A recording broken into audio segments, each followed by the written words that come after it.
আপনি কি জানেন আল্লাহ তাআলা বান্দার উপর কখন খুশি হয়?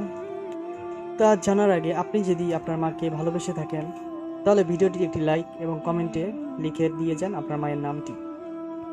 একদিন হযরত জিবরাইল আলাইহিস সালাম আল্লাহকে জিজ্ঞাসা করলেন, হে আল্লাহ, আপনি সবচেয়ে কোন আমল করলে বেশি খুশি হন? তখন আল্লাহ তাআলা বললেন, আমার বান্দারা যখন আমাকে সিজদা করে তখন আমি সবচেয়ে বেশি খুশি হই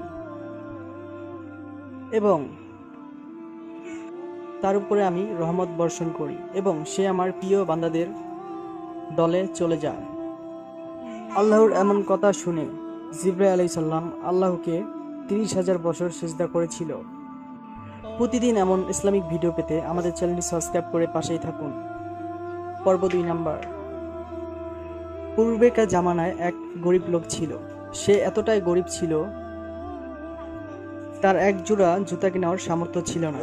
একদিন সেই ব্যক্তি বাজারে যাচ্ছিল। রোদের তাপে রাস্তা অনেক গরম হয়ে গিয়েছিল। যখন সে খালি পায়ে রাস্তায় পা রাখলো তা পা অনেকটা উত্তপ্ত হয়ে গেল গরমে। তখন সে ব্যক্তি আল্লাহকে জিজ্ঞাসা করলো, হে আল্লাহ, আপনি পৃথিবীতে কত মানুষকে বড়লোক বানিয়েছেন, আমাকে কেন গরিব বানিয়েছেন? কিছুক্ষণ হাঁটার পর যখন বাজারে প্রবেশ করলেন তখন তিনি দেখতেছে এক ব্যক্তি ভিক্ষা করতেছে, তার 2টি পা নেই। তখন তিনি মনে মনে ভাবলেন, আমার তো জুতা কেনার সামর্থ্য নেই, কিন্তু আমার তো 2টি পা আল্লাহ তাআলা সুস্থ রেখেছে।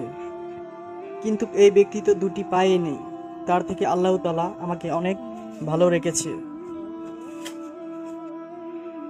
আল্লাহ তাআলা আমাকে অনেক ভালো রেখেছে। তিনি বললেন, আল্লাহ তাআলা আমাকে যেমন ভালো রেখেছে আমি আল্লাহর কাছে হাজার শুকরিয়া আদায় করি যে আমার পা দুটো সুস্থ রেখেছে এবং আমার সবকিছু সুস্থ আছে। এবং নিজের থেকে নিম্ন শ্রেণীর লোকেদের দৃষ্টি দেবেন, তাহলে আর কোনো আপনার অভিযোগ থাকবে না। ভিডিওটি ভালো লেগে থাকলে অবশ্যই চ্যানেলটি সাবস্ক্রাইব করবেন এবং ইসলামিক ভিডিও পেতে নিয়মিত আমাদের ইসলামিক চ্যানেলটি সাবস্ক্রাইব করে পাশেই থাকবেন। আল্লাহ হাফেজ।